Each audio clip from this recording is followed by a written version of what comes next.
1 Roi, donc au chapitre 17. La première partie, c'est cette partie-là que j'ai eue dimanche dernier en Côte d'Ivoire. Et c'est la première fois que ça m'arrive. Je pensais reproduire ou transmettre de nouveau la même manière dont j'ai reçu. Et j'ai dit au Seigneur, bon, c'est toi qui sais ce qui doit être communiqué. Alors, au début, j'étais sur une autre piste, sur une autre histoire, et il m'a ramené à cette histoire-là. Donc je pense qu'il veut qu'on l'entende très certainement. Mais moi, je vais m'attarder sur la deuxième partie de l'histoire. Je vais faire un résumé de la première. Cette histoire, vous connaissez que au temps d'Élie, il y a eu la famine, il y a eu une grande souffrance, et Dieu a envoyé Élie. Il a envoyé Élie au loin, il lui a dit de se cacher près du torrent, et puis il l'a nourri avec les corbeaux le matin et le soir. Et vous connaissez la suite, comme quoi il a vu après, quand le torrent était asséché, eh bien, l'Éternel lui a dit d'aller à Sarepta. Et c'est là qu'il a rencontré la veuve de Sarepta. Vous connaissez l'histoire du pot d'huile qui ne finit jamais. Vous vous rappelez cette histoire, hein? Le pot de farine et la cruche d'huile, pardon, les deux qui ne s'épuisent jamais. Bon, cette femme veuve, elle a été éprouvée. Puisque vous vous rappelez que le prophète Élie lui a dit d'abord de lui faire un petit gâteau pour lui. Et après, d'en faire pour elle et son fils. Et ça, c'est la logique de Dieu, hein. Ce n'est pas la nôtre. Hein.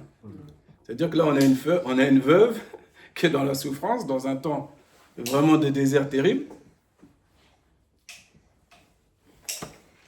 Et qu'est-ce qu'on lui demande?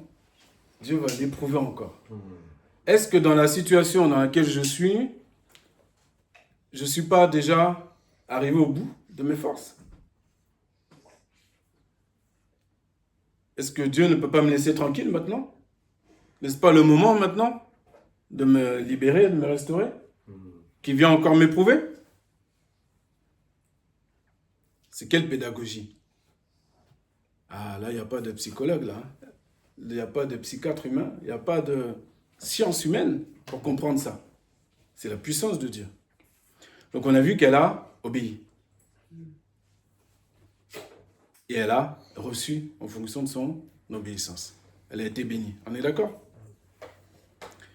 Donc, je dirais que là, c'est formidable. Elle a passé l'épreuve. Est-ce que nous, on l'aurait passé? Concrètement, si tu étais contextuellement juste avec un petit peu de farine, un peu d'huile pour faire un petit gâteau pour toi et ton fils, et comme elle l'a dit, mourir après, si on vient te voir, qu'un homme de Dieu vient te voir, et que tu sais que c'est un homme de Dieu, apparemment tu sais que c'est un homme de Dieu, est-ce que tu vas obéir? Tu te dis, il vient, il parle de la part de Dieu. Mais est-ce qu'on allait obéir? Ça, c'est la première question. Bien sûr, on ne veut pas de telle épreuve contextuellement. Une épreuve exacte, comme ce qu'elle a eue, elle. On ne veut pas qu'il y ait de la famine dans notre pays. On ne veut pas qu'on se retrouve dans cette situation avec dans notre placard juste un peu de farine, un peu d'huile, bien entendu. Mais l'épreuve, comme nous savons que toute écriture est inspirée de Dieu et utile pour convaincre, pour instruire, pour restaurer, remettre les idées bien en place par rapport aux choses de Dieu, eh bien nous savons que si cette histoire nous est laissée, c'est à bon escient. C'est qu'on a besoin de tirer le nectar de cette histoire. Pas juste savoir qu'il y a eu un miracle qui s'est produit, Dieu peut toutes choses. Donc nous allons arrêter, je pense que c'est important. Alors si on ne l'a jamais découvert, c'est normal qu'on soit émerveillé, mais parfois il y a des exaucements de prière où je me demande, est-ce que vraiment on croyait vraiment Dieu capable? quand je prie pour un sujet, pour 2 sujets, pour 3 sujets, peu importe, il ne faut pas que je gaspille, mon énergie bêtement. Je dois prier avec foi. Même si c'est 30 secondes, je dois mettre la foi dedans, mon énergie, la foi. Je dois me rappeler à mon âme, parce que quand on souffre, attention, notre âme, elle est dirigée par la chair. Donc, à un moment donné, si on ne reprend pas tout de suite les rênes, je dis, attends. Dieu, lui, n'a pas changé. Ma situation, elle est bizarre. Elle est comme ci, comme ça. Mais mon Dieu, en fait, il n'a pas changé. Il faut que je me réveille. Donc, ça peut être une proclamation qui sort de ton cœur pendant 30 secondes, 1 minute, peu importe. Mais ce sera droit. Et il y aura le fruit qui va sortir de ça. Il y a un fruit derrière. Ce n'est pas gaspiller, prier pour prier. Non. On doit être plus économe. On doit essayer de toujours viser juste la cible au centre. Là. Et le péché, la traduction en grec littérale du péché, vous la connaissez, ça signifie manquer la cible. On manque la cible. Voilà. Donc nous, on doit être des personnes, des hommes et des femmes qui visent la cible au centre. Quand on prie. Alors, moi je suis content parce qu'elle a quand même obéi. Je suis content parce qu'elle a été bénie selon son obéissance. N'est-ce pas? Maintenant, nous allons voir la suite. À partir du verset 17. Et il arriva, donc 1 Roi 17, verset 17. Et il arriva après ces choses que le fils de la femme, maîtresse de la maison, tomba malade. Et sa maladie devint très forte, de sorte qu'il ne resta plus de souffle en lui. Et elle dit à Élie, « Qu'y a-t-il entre moi et toi, homme de Dieu? Es-tu venu chez moi pour mettre en mémoire mon iniquité et faire mourir mon fils ?» C'est la même femme qui a eu le miracle, là. Que ce soit clair. C'est la même femme chez elle, la farine et l'huile ne se sont pas arrêtés. D'accord? Donc maintenant, elle va commencer elle raisonne. Se demande comment ça se fait. Si mon fils est malade, il doit bien y avoir une raison. C'est pas possible. Dieu m'a béni une fois. Un homme de Dieu, carrément, est venu chez moi. Il m'a béni. Comment maintenant mon fils va être malade? Malade à la mort. C'est quoi cette histoire? Alors elle commence à raisonner. Et on va voir si c'est un problème d'iniquité. C'est elle-même qui parle de ça. D'accord? C'est elle qui parle d'iniquité, de péché. Quand Dieu est venu bénir une maison, il bénit de manière complète. Pourquoi nous-mêmes, on va ramener le péché? Et les raisonnements, il faut faire très attention, nos cerveaux là. Il faut être très vigilant. On doit se comporter, on doit vivre par l'Esprit de Dieu, donc on doit être premièrement observateur, contemplateur. Ensuite, on réfléchit avant d'ouvrir la bouche. Mais grâce à Dieu, la veuve va être instruite. Verset 19. Et il lui dit, « Donne-moi ton fils. » Et il le prit de son sein, le monta dans la chambre haute où il habitait, et le coucha sur son lit. Et il cria à l'Éternel et dit, « Ô Éternel mon Dieu, as-tu aussi fait venir du mal sur la veuve chez laquelle je séjourne en faisant mourir son fils ?» Et il s'étendit sur l'enfant 3 fois, et il cria à l'Éternel et dit, « Éternel mon Dieu, fais revenir, je te prie, l'âme de cet enfant au-dedans de lui. » Et l'Éternel écouta la voix d'Élie et fit revenir l'âme de l'enfant au-dedans de lui. Et il vécut. Amen. Amen. Et donc il revit. Élie a prié différemment de la veuve. Il n'a pas parlé de péché, d'iniquité particulière. Mais c'est comme s'il demande à Dieu, il demande à Dieu ce qu'il sait déjà. Car, comme c'est marqué dans Jérémie, quand le bien est fait sur la terre, quand le mal est fait sur la terre, Dieu est au courant. Et il y a des choses que lui-même gère et qu'il envoie. Et il a ses raisons, il sait pourquoi il fait ça. Mais il rappelle que là, je suis chez cette veuve-là. Et en plus, elle m'accueille, moi. Donc, elle t'accueille, toi. Elle m'a mis une petite chambre haute. Elle m'a bien installé. Elle a fait de bonnes choses pour moi. Hein? Et après, il prie avec précision pour que l'enfant vive. Ok. Si t'en dis 3 fois, crie à l'Éternel. Et l'enfant est revenu. Ok. Alors, au verset 23, puisque l'enfant vit. Et Élie prit l'enfant et le descendit de la chambre haute dans la maison et le donna à sa mère.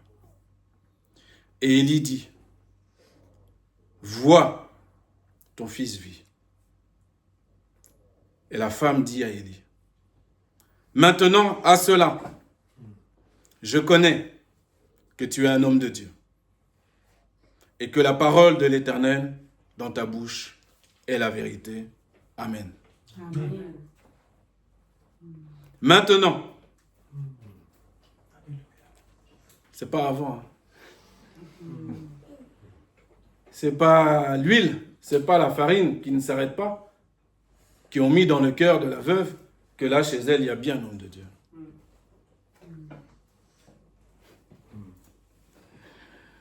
Vous pouvez faire des miracles chez les gens. Ils vont prendre les miracles, mais ils ne vont pas reconnaître que c'est Dieu qui agit. Ils ne vont pas reconnaître en propre que tel homme, telle femme. Oui, parce que c'est une chose extraordinaire. Dieu passe par des canaux fragiles que nous sommes, humains. Mais quand Dieu choisit un homme ou une femme de Dieu pour agir quelque part, te faire du bien, il faut reconnaître Dieu également, mais reconnaître l'homme ou la femme également. Ça, c'est la pensée complète de Dieu.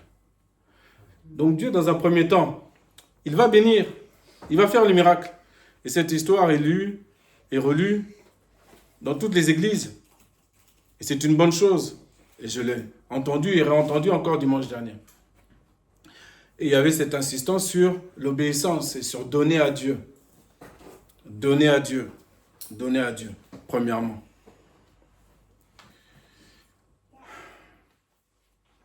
Donner à Dieu, c'est pas donner mon argent.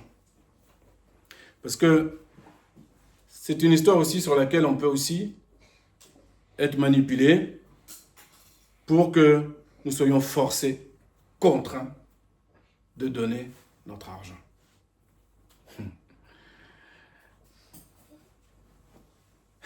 L'or et l'argent appartiennent à qui? À Dieu. À Dieu. Et nous, on croit qu'on lui donne quelque chose. On fait simplement ce qu'on a à faire. Parce qu'on a vu quelque part qu'il ne doit rien manquer dans la maison de Dieu. Alors, on a compris, on a lu, parce qu'on aime la Bible, on aime la parole, et on veut chercher, on veut comprendre. On ne veut pas que d'autres hommes dominent sur nous. Parce qu'ils ont du charisme, parce qu'ils parlent fort, parce que ceci, parce que cela. Non, j'ai appris qu'en fait, c'est la normalité, il n'y a rien d'extraordinaire. Mais on peut prendre ce passage-là et tordre la parole. Et vous imposer de donner. Ça, c'est la première partie. Moi, ce qui m'intéresse là, principalement aujourd'hui, et c'est ça la vérité que vous devrez emporter par la grâce de Dieu dans vos cœurs, c'est que la veuve a souffert. On ne peut pas dire qu'elle n'a pas souffert. Sur le plan humain, je pense qu'on est peut-être mieux lotis, nous. Hein. Moi, j'étais en Côte d'Ivoire, j'étais dans des quartiers où je pense que j'aurais bien aimé vous tous vous emmener, là, vous aurez vu la vraie misère. La vraie misère. Même celle que tu vois à la télé, c'est rien. Donc là, depuis mon retour, d'ailleurs, j'espère que j'entendrai personne venir vers moi se plaindre de quoi que ce soit. Ça va être très compliqué. Très compliqué pour moi à recevoir.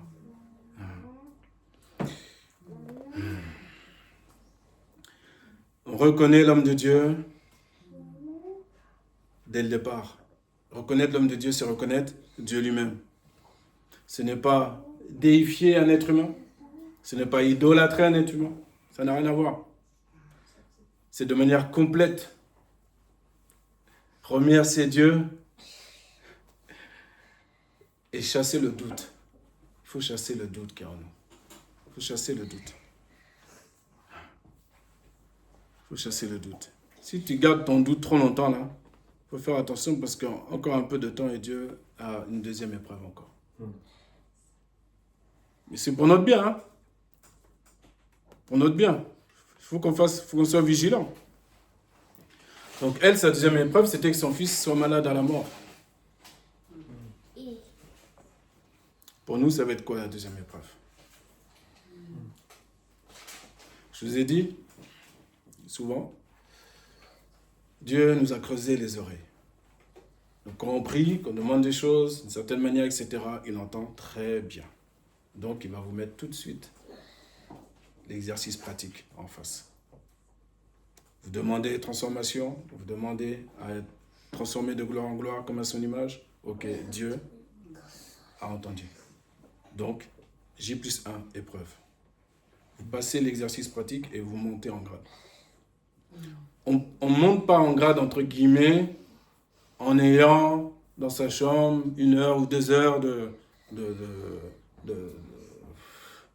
présence de Dieu, de transe particulière ou je ne sais quoi. C'est pas comme ça la transformation.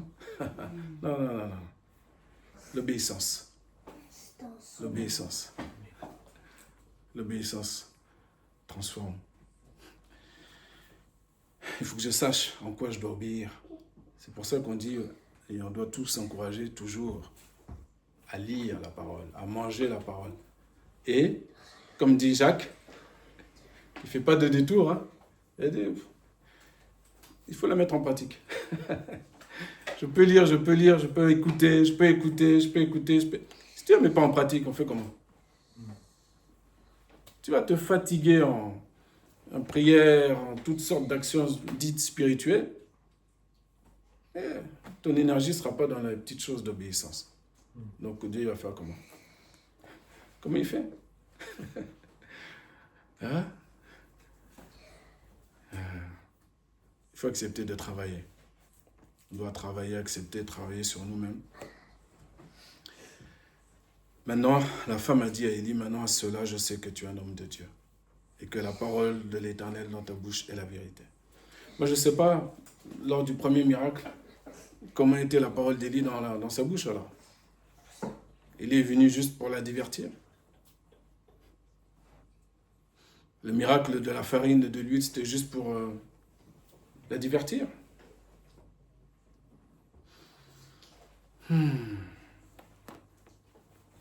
C'est paradoxal, hein? C'est paradoxal. Cette veuve-là, elle a un témoignage fort. J'espère qu'elle a bien témoigné derrière après. Ah oui, j'espère qu'elle a bien transmis. Que oui, j'ai réussi la première épreuve, j'ai obéi, Dieu m'a béni.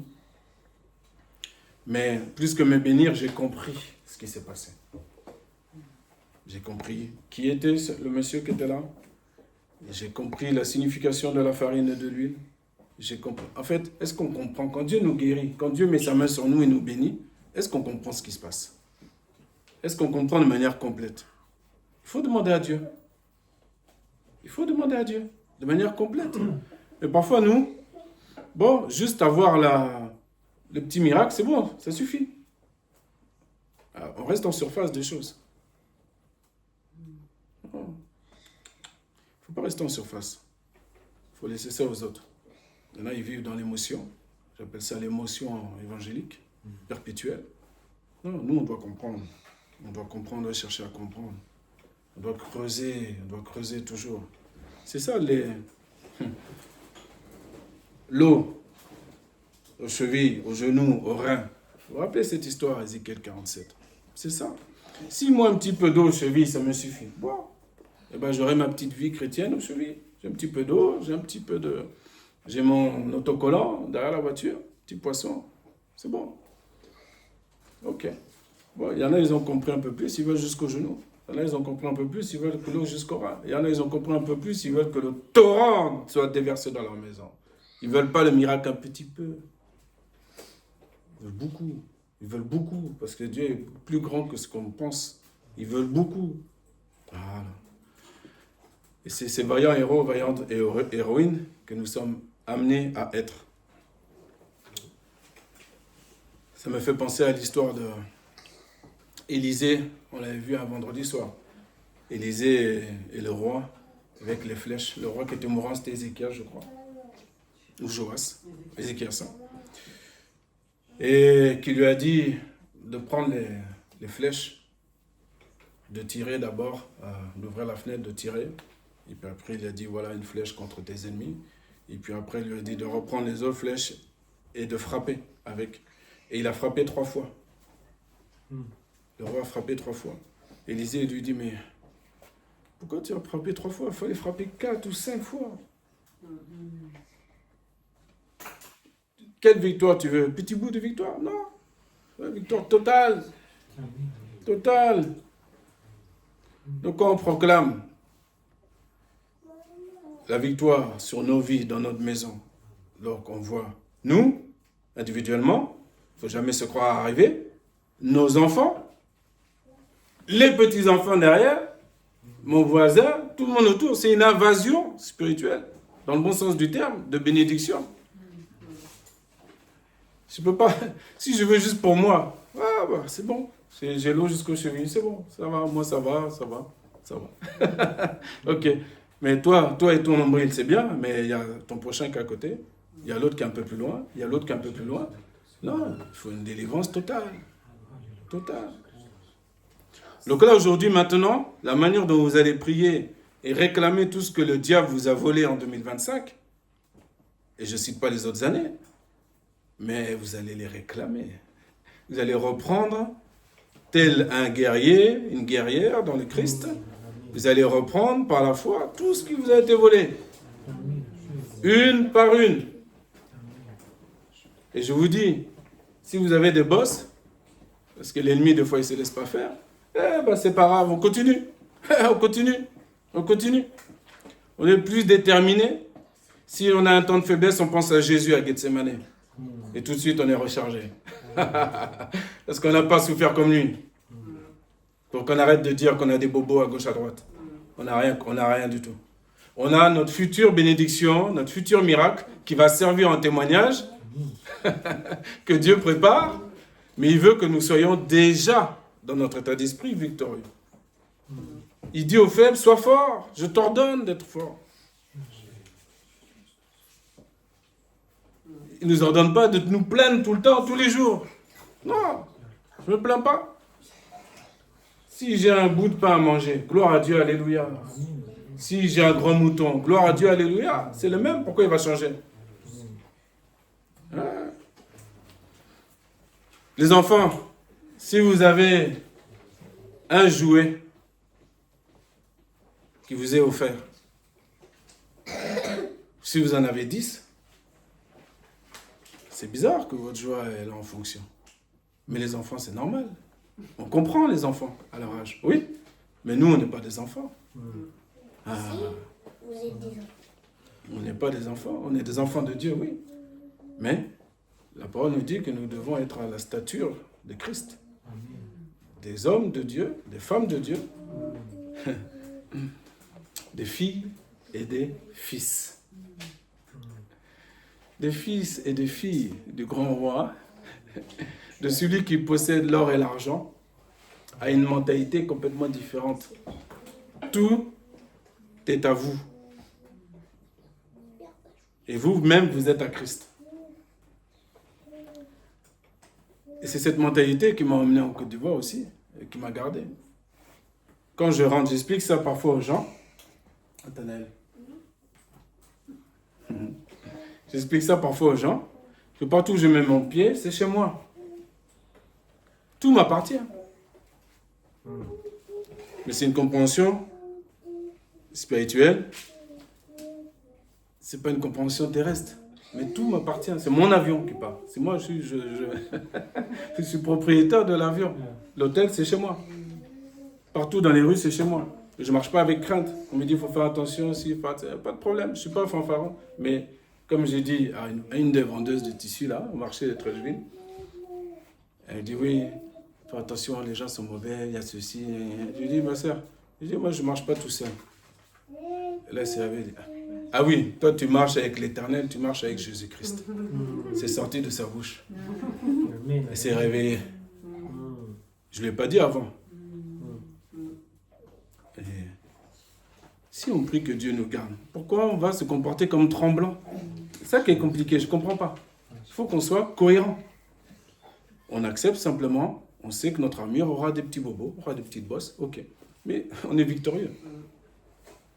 Moi, je ne marche pas dans la défaite, je laisse ça aux autres.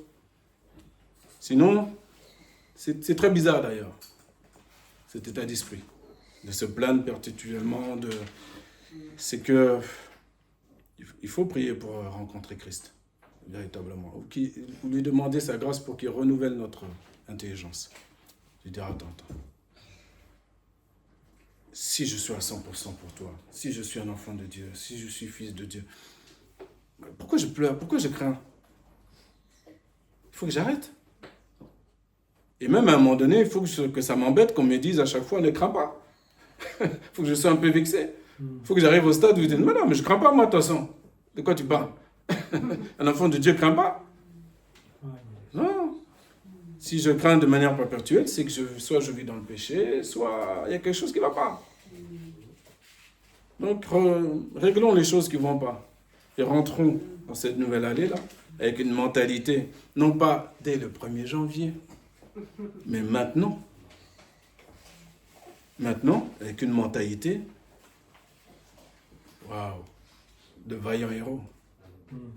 Là, il va dire, je vais prier d'une manière, agir d'une manière, en tant que propriétaire de ma femme, comme la parole le dit, de mon mari, comme la parole le dit. Nous nous appartenons. C'est un titre de propriété. Les enfants, la maison, etc. De manière à chasser toute crainte. Soyez tranquillisés. Vraiment, soyez tranquillisés. Tranquillisés. Et croyez que ce qui vous est dit ce matin, croyez-le dès maintenant, ne faites pas comme la veuve. Croyez que oui, et je ne l'ai jamais dit de cette manière-là, mais je le dis, oui, je suis un homme de Dieu. Oui, Dieu vous parle ce matin.